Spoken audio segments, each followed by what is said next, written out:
Hello students, कैसे हैं आप। मैं डॉक्टर तृप्ति विजयवर्गीय अपने यूट्यूब चैनल पर आप लोगों का वेलकम करती हूँ। आज की क्लास में हम फिर एक नया टॉपिक और इंटरेस्टिंग टॉपिक पढ़ने वाले हैं, दैट इज रैशनल बाइंग। हो सकता है आप लोगों को ये ना समझ में आए कि रैशनल बाइंग भी कुछ होता है क्या, लेकिन हम डे टू डे लाइफ में रैशनल बाइंग करते हैं। समझदारी भरा खरीदारी जो करते हैं उसको हम रैशनल बाइंग कहते हैं। देखो, एक चीज समझ लेना, whenever we are talking about rational buying, we are actually talking about emotional buying. हम लोग भावनात्मक होकर के भी चीजों को खरीदते हैं और उसमें फिर हम समझदारी भी दिखाते हैं। अब ये समझदारी और भावनाएं दो अलग अलग बातें हैं। भावनाओं में मैं भावुक होकर के प्रेम में या कोई मेरी किसी इमोशन में आकर के मैं कोई चीज को खरीद लूं, जबकि रैशनल में मैं कैलकुलेशन करती हूँ। कई ऐसी चीजें हो सकती है जो मेरे लिए मोटिव्स का काम करेगी। तो जरा इस टॉपिक को समझने की कोशिश करते हैं कि क्या होता है रैशनल बाइंग। एक आपको छोटी सी स्टोरी बताती हूँ। एक रिसर्च की गई, उसमें 2 फोटोज दिखाए गए 100 लोगों को, और एक फोटो तो था बहुत ही मोटे ताजा सुंदर सा बढ़िया सा दिखने वाला चिकन का, और दूसरा जो था वो चिकन थोड़ा सा बीमार, थोड़ा सा डल जैसा था।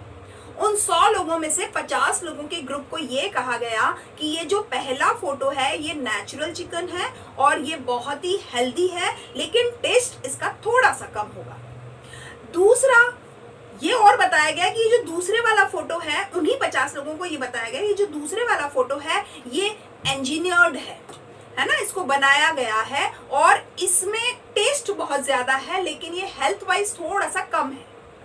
अब दूसरे 50 लोगों को इस चीज का उल्टा बताया गया। ध्यान दीजिएगा मैं क्या कह रही हूँ। उन लोगों को क्या बताया गया, जो अच्छा खासा मोटा चिकन है उसके लिए बताया गया ये थोड़ा हेल्दी कम है मगर टेस्टी ज्यादा है, और जो थोड़ा सा डल सिकी टाइप था उसके लिए ये बताया गया कि ये टेस्टी कम है पर हेल्दी बहुत है।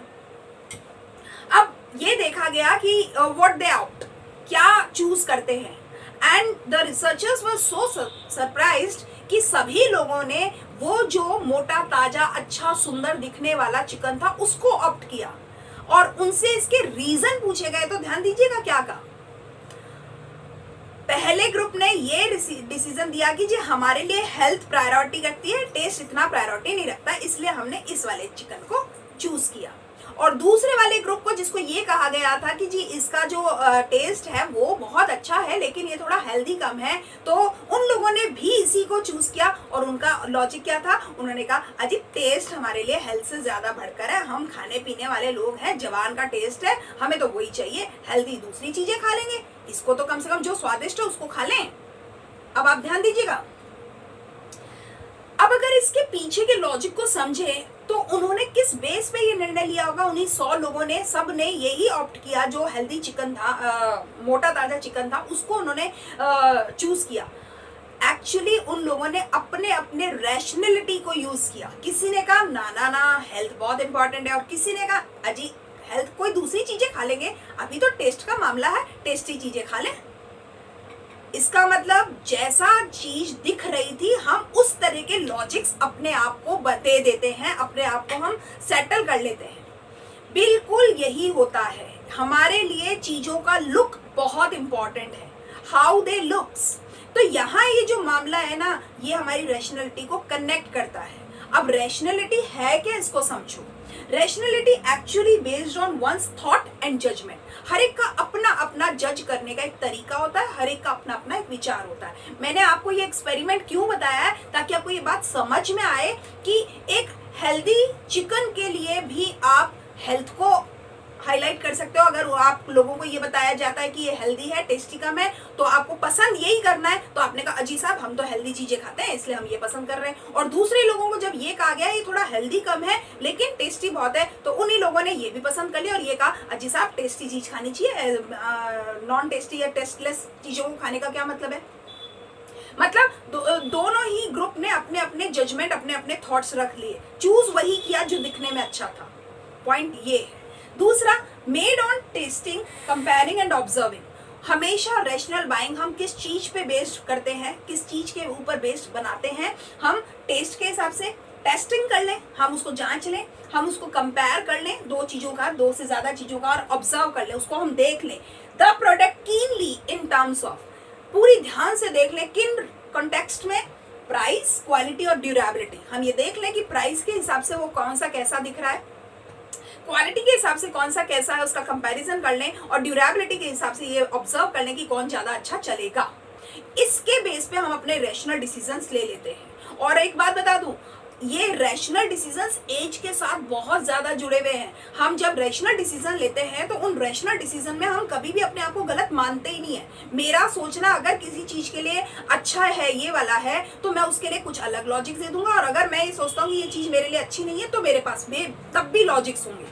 मतलब एक पर्टिकुलर प्रोडक्ट को मुझे खरीदना है या नहीं खरीदना है, खरीदने के लिए भी मेरे पास लॉजिक होंगे, और नहीं खरीदना है तो भी मेरे पास लॉजिक होंगे, मैं मेरे रैशनल को इस्तेमाल कर रहा हूँगा।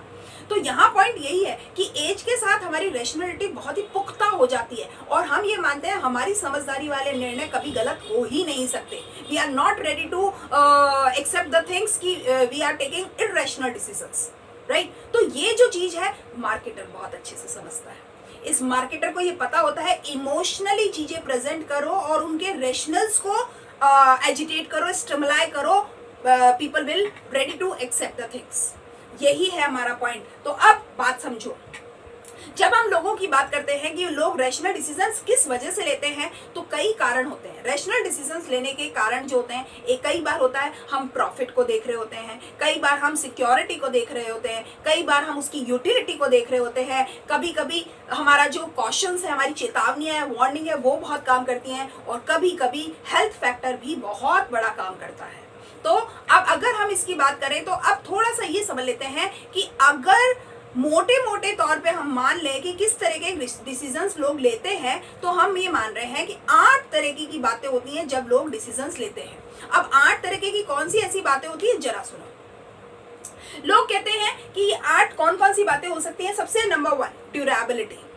लोग कहते हैं ड्यूरेबल होना किसी भी चीज का बहुत बहुत बहुत इंपॉर्टेंट रोल प्ले करता है। यानी अगर हम बात कहें कि किसी की व्यक्ति के जजमेंट और थॉट्स पर किस तरह की चीजों का असर आता है, तो हम ये कह सकते हैं durability is one of them. वो लोग ये कहते हैं अगर चीज को आज मैंने खरीदा और एक लंबे समय तक अगर वो चले, तो मैं उसके लिए थोड़ा ज्यादा पैसा खर्च करने को भी रेडी हूँ। लेकिन ऐसा ना हो कि मैं पैसा खर्च करूँ और वो 2 ही महीने चले और फिर वो काम की भी ना रहे। जैसे कई चाइनीज प्रोडक्ट थे, डिस्पोजेबल थे, है ना, यूज करो और थ्रो करो। तो कुछ लोगों ने चाइनीज प्रोडक्ट को क्यों नहीं खरीदा, अरे कभी भी चीज खराब हो जाए, धोखा हो जाए, ये तो नहीं चलेगा, ड्यूरेबल नहीं होते वो प्रोडक्ट्स। तो जो लोग इस नेचर के होंगे ना, वो कभी भी उस तरह के प्रोडक्ट्स को खरीदना प्रेफर नहीं करते। और जो लोग ये मानते हैं कि चीज एक बार खरीद लो, उसके बाद बार बार उसके कोई मेंटेन करने का, रिपेयरिंग का या उसको संभालने का, इसका बॉदरेशन खत्म हो जाए और वो हमेशा चलती रहे, ऐसे प्रोडक्ट खरीदना हम पसंद करते हैं। तो इसका मतलब है लोग रेशनल डिसीजन लेते समय ड्यूरेबिलिटी फीचर को बहुत दिमाग में रखते हैं। एक आता है सुटेबिलिटी। सुटेबिलिटी का मतलब होता है मेरी जरूरतों के हिसाब से क्या कोई प्रोडक्ट सूट करता है, क्या ये सही है, मेरे लिए सही है, मेरी जरूरतों के लिए सही है, मेरी जगह के लिए सही है, मेरी प्राइस के लिए सही है, मेरे बजट के लिए सही है, मेरे स्टेटस के लिए सही है, वगैरह वगैरह वगैरह वगैरह वगैरह। तो whether it is suits to my needs, my emotions, my status, my prestige, my space, my budget, तो हम उसको खरीद लेते हैं। और अगर ये मेरे बजट में या मेरे प्रेस्टीज पे या मेरे स्टेटस पे सूट नहीं करता, तो I will not like to buy. ऐसे ही एक और होता है, ये हो गया सुटेबिलिटी। अब आ जाते हैं वैरायटी ऑफ यूजेस। अगर एक चीज को खरीदने के बाद मुझे बहुत सारी चीजों को खरीदना ना पड़े और बहुत सारे यूजेस में वो अकेली चीज ही यूज आ जाए, तो मुझे लगता है कि ये चीज खरीद लेनी चाहिए। ठीक है, तो रैशनल बायर जो होता है हमेशा ये सोचता है कि एडिशनल बेनिफिट्स मुझे क्या मिल रहे हैं। एक चीज को खरीदने से अगर मुझे उसके पर्क्स मिल रहे हों या उसके साथ में कुछ बेनिफिट्स मिल रहे हों, फ्रिंजेस मिल रहे हों, तो I always like to buy. तो ये जो मैक्सिमम बेनिफिट्स और मिनिमम स्पेंडिंग वाला जो टेंडेंसी है, ये लोगों को बहुत अट्रैक्ट करता है और वो इस तरह के बाय डिसीजन ले लेते हैं। तो हम ये मान लेते हैं कि अगर जैसे आपको एक एग्जांपल दूं, सोफा कम बेड होता है। आप दिन में उसे सोफा बना लो, रात में उसे आप बेड के जैसे यूज कर लो और फोल्डिंग हो गया है वो, तो हमें ये पसंद आता है कि सोफा का सोफा हो गया, बेड का बेड हो गया, 2 चीजें खरीदने की जरूरत नहीं पड़ी और एक ही बजट में 2 नीड्स कंप्लीट हो रही हैं। तो ये ऐसी चीजें हमें पसंद आती हैं। कॉम्बो पैक हमें पसंद आते हैं। इसको बोलते हैं ऑर्डिनरी सोफा खरीदने की बजाय क्यों ना हम सोफा कम बेड खरीद लें, तो ज्यादा बेटर रहेगा। तो इसलिए क्योंकि हमारी वैरायटी ऑफ यूजेस आ रही है। अब एक बात करते हैं इकोनॉमी। बजट बहुत बड़ा रोल प्ले करता है। तो यहाँ पे ये लोग कहते हैं हम जो ह्यूमन टेंडेंसी होती है ना, हम पैसा कम खर्च करना चाहते हैं, बेनिफिट्स ज़्यादा लेना चाहते हैं। और अगर हम बात कहें कि कोई भी चीज़ है मेरे दिमाग में अगर आ गई कि अगर ये चीज़ के लिए 10 रुपए की बजाय 3 रुपए खर्च करने से भी काम हो रहा है, तो मैं फिर 7 रुपए एक्स्ट्रा क्यों खर्च करूँ। तो इसलिए मैं क्या करती हूँ, मार्केट में सर्च करती हूँ कहाँ पे मुझे कम से कम पैसा खर्च करके ज़्यादा से ज़्यादा बेनिफिट मिल जाए। तो इकोनॉमिकल प्रोडक्ट्स पर लोग ज़्यादा फोकस करते हैं और यही चीज़ उनके रैशनल बाइंग का बेस बनती है। तो मार्केटर भी इसी चीज़ को एनकैश करता है कि किसी भी तरीके से उन्हें ये समझाओ कि ये बाइंग आपकी बहुत ही इकोनॉमिक बाइंग होगी, आपका पैसा कम खर्च हो रहा है और आपको बेनिफिट्स ज़्यादा मिल रहा है। एक और पॉइंट होता है सेफ्टी का भी बहुत बड़ा असर आता है। आप कोई चीज खरीद रहे हो और उसमें सेफर नहीं है, वो आपकी सेफ्टी पे क्वेश्चन मार्क लग रहा है, तो ऐसी चीजों को नहीं खरीदना चाहिए। आप अगर कोई बच्चे का खिलौना भी खरीदते हैं ना, तो आप ये देखते हैं is it safer for his और हर हेल्थ।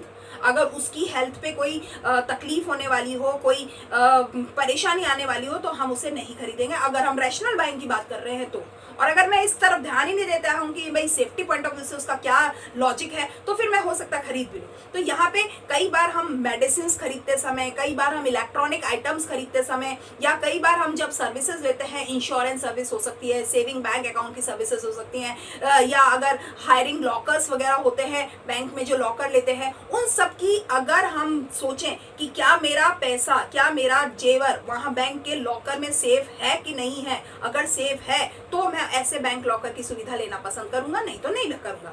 तो ये सेफ्टी पॉइंट ऑफ व्यू से हम रैशनल डिसीजन बहुत डिसाइड करते हैं। एक और पॉइंट है सेफ्टी के साथ में प्रॉफिटेबिलिटी। मुझे फायदा कितना होने वाला है। अगर पूरे इस मेटेरियलिस्टिक वर्ल्ड में अगर आप देखोगे ना, तो हम हर चीज में अपना प्रॉफिट देखना चाहते हैं। एक नेचुरल अर्ज होती है एक ह्यूमन की कि मुझे प्रॉफिट मिलना चाहिए। अगर मैं कोई चीज भी, चाहे शेयर खरीदूं, बॉन्ड्स खरीदूं, या कोई इन्वेस्टमेंट करूं किसी सेविंग स्कीम्स में, या डिपॉजिट करूं म्यूचुअल फंड्स, किसी भी चीज में करूं, मेरे को मिलेगा क्या, What will I get in return of? ये चीज की कैलकुलेशन मेरी इंपॉर्टेंट है। तो अगर मुझे मेरे इन्वेस्टमेंट से के अपोजिट अगर अच्छा वाला प्रॉफिट हो रहा है, तो I will prefer to buy the things. ठीक है, तो ये प्रॉफिटेबिलिटी है जो है, ये अट्रैक्शन है, ये मैग्नेटिज्म है। तो ये भी बहुत बड़ा काम करता है रैशनल डिसीजंस पे। एक और आता है कन्वीनियंस, सुविधा। परेशानी मोल नहीं लेना चाहता हर आदमी, कोई भी आदमी परेशानी नहीं मोल लेना चाहता, वो चीज खरीदना चाहता है, परेशानी नहीं खरीदना चाहता। तो ये जो चीज है ना, ये हमेशा एक मार्केटर देखता है। अगर आपको कोई चीज को खरीदने के बाद उसको फंक्शन लेने में, या उसको ऑपरेट करने में, या उसको यूज करने में आपको कोई परेशानी होगी ना, तो वो इट इज नॉट कन्वीनियंट। आपकी कन्वीनियंस को ध्यान में रख करके बस एक बटन ऑन कीजिए और आपका ये काम अपने आप से शुरू कर देगी। ऑटोमेटिक, फुली ऑटोमेटिक मशीन्स क्यों लोग पसंद कर रहे हैं, क्योंकि हमें कुछ नहीं करना, कपड़ा मैला डालो और कपड़ा धुला हुआ सूखा हुआ बाहर निकलेगा, कुछ नहीं दिमाग लगाना। तो ऐसी चीजें जिसमें मेरी कन्वीनियंस बढ़ती हो, ऐसी चीजों को मैं पसंद करता हूँ। तो इस तरीके का जो आज का जो समय है, सब लोग बिजी हैं, किसी के पास एक्स्ट्रा टाइम नहीं है, मशीन खुद बने हुए हैं, तो वह ऐसी वॉशिंग मशीन से, ऐसी रिस्ट वॉचेस, या ऐसी इस तरीके की कंडीशनर्स वगैरह लेना चाहते हैं जिनसे उनको कोई असुविधा ना हो और वो अपने कंफर्ट जोन में कहीं भी डिस्टर्ब फील ना करें।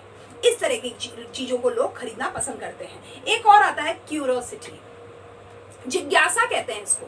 इसमें कहते हैं वो लेटेस्ट क्या है, कुछ नॉवेल्टी आइटम क्या है, वो ये देखना चाहते हैं। अपनी जिंदगी में कुछ ना कुछ होते रहना चाहिए, हैपनिंग होती रहनी चाहिए, रॉकिंग होती जानी चाहिए, इसी चीज को वो फोकस करते हैं। तो अधिकांश लोग ये कहते हैं हम चीजें कुछ ना कुछ एक्सपेरिमेंट वाली खरीदना चाहते हैं। वो लोग ये चाहते हैं इसमें क्या नया है, इसमें क्या ज्यादा है। तो इस तरीके की चीजों को जानने के वो बहुत इच्छुक होते हैं जो पता नहीं है। तो जो पता नहीं है उसके बारे में जब जानना चाहते हैं, इसको ही हम क्यूरियोसिटी कहते हैं। इसलिए एक मार्केटर नए प्रोडक्ट्स, नए प्लेसेस, नए सर्विसेज, नए तरीके की कुछ स्टार्टअप्स, वो इस तरीके के शुरू करना चाहते हैं ताकि कि उन लोगों को वो एक्साइट कर सके जो कुछ नया ट्राई करना चाहते हैं। Just let's try a new. तो इस तरीके के टेंडेंसी वाले लोगों को वो एनकैश करते हैं। तो ऐसे लोग भी अपने रैशनल डिसीजन क्यूरियोसिटी बेस पर लेते हैं। तो इसका मतलब ये भी एक बहुत बड़ा रोल है इसका, ये भी एक बहुत बड़ी भूमिका अदा करता है। तो इस तरह से मैंने आपको 8 मोटे मोटे रीजन बता दिए कि लोग अपने रैशनल डिसीजंस किस बेस पर लेते हैं। Number 1, durability, suitability, variety of uses, economy, safety, profitability, convenience and curiosity. Hopefully आपको ये क्लास समझ में आई होगी, ये कंसेप्ट समझ में आया होगा और इमोशनल बाइंग और रैशनल बाइंग में रिलेशन जो है वो भी समझ में आया होगा। आज की क्लास के लिए इतना ही। Thank you and keep watching my videos regularly.